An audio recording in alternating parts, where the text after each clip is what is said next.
Sorry for the delay. Sorry to bother you.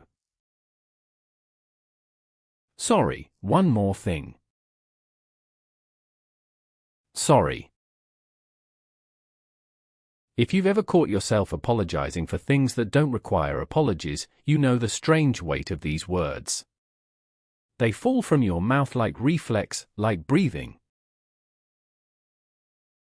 There's a particular kind of person who moves through the world as if their presence is an inconvenience. As if existing itself is something that requires permission. In 2026, we measure our worth in metrics.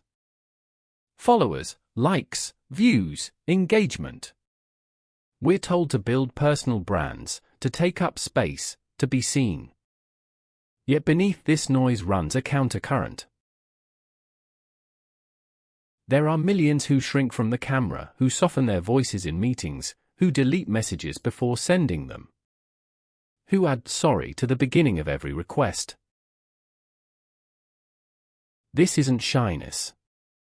This isn't introversion. This is something deeper. A fundamental belief that your existence is a burden on others. That the world would function better if you simply took up less room. Psychologists have documented this phenomenon for decades, but it's metastasizing. The same platforms that promise connection have become stages where we perform our worthiness. And those who already doubt their right to exist find only confirmation in the silence of an ignored message. So they apologize. For everything. The philosopher Martin Buber wrote about two fundamental ways of relating to the world. I it and I thou. In I it relationships, we treat others as objects, as means to ends. But what happens when you treat yourself as an it? When your own existence becomes an object to be minimized, managed, apologized for. This is the psychology of self-erasure. It begins, often, in childhood. A parent who treats emotions as inconveniences.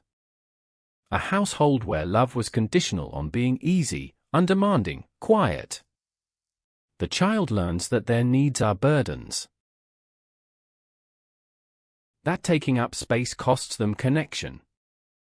So they learn to fold themselves smaller. Picture a plant growing in a box. It doesn't stop growing because the box limits it. It bends, it twists, it contorts itself to fit the container. The box becomes invisible, but the shape remains. Years later, the adult carries this invisible architecture. They apologize for asking questions at work. They say sorry when someone bumps into them. They preface their opinions with qualifiers and escape clauses. They've internalized the belief that their presence requires justification. The psychoanalyst Donald Winnicott called this the false self.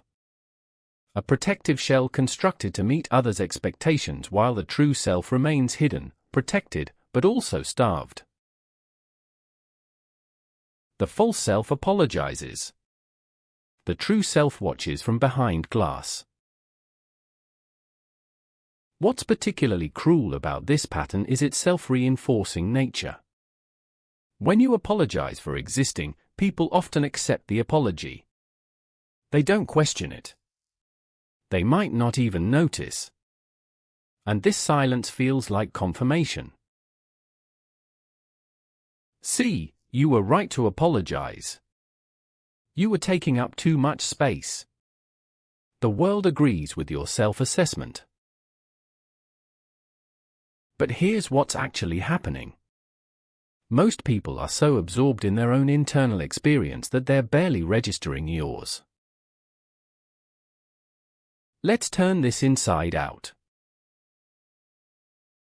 Every apology, however unnecessary, is still a form of speech. It's still a way of making yourself known. The person who apologizes for existing is still, paradoxically, insisting on being heard. Even if what they're saying is "please don't notice me," they're still speaking. This is the strange dignity hidden in the pattern. The chronic apologizer hasn't given up entirely. They're still in relationship, however distorted. They're still reaching out, however timidly. The real danger isn't the apology itself. It's the silence that comes after. When someone stops apologizing because they've stopped trying to connect at all. So perhaps the question isn't how to stop apologizing. Perhaps the question is, what would it feel like to exist without seeking permission first? Not to become loud or demanding or narcissistic, but simply to occupy your life with the same casualness that others seem to possess. To walk into a room without calculating the space you're taking. To speak without preemptively softening your words. To need something and ask for it directly. This might be the most radical act available to you.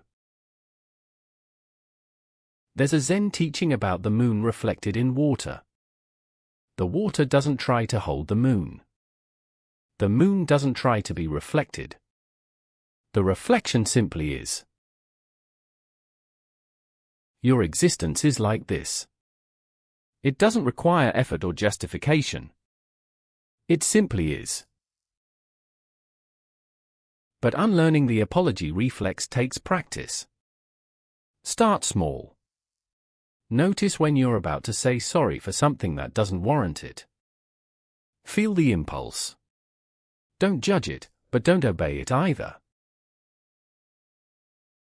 Replace sorry for the delayer with "thank you for your patience." Replace sorry to bother you with "do you have a moment?" Notice how this shifts the energy. You're no longer positioning yourself as an inconvenience. You're simply existing in relationship. The Stoics understood that we don't control what happens to us, but we control our judgment about what happens. You've been judging your existence as problematic. What if you stopped? What if you granted yourself the same basic right to exist that you grant everyone else? This doesn't mean becoming selfish. It means recognizing that your needs, your voice, your presence are as legitimate as anyone else's. You're not taking up space. You're filling the space that's yours.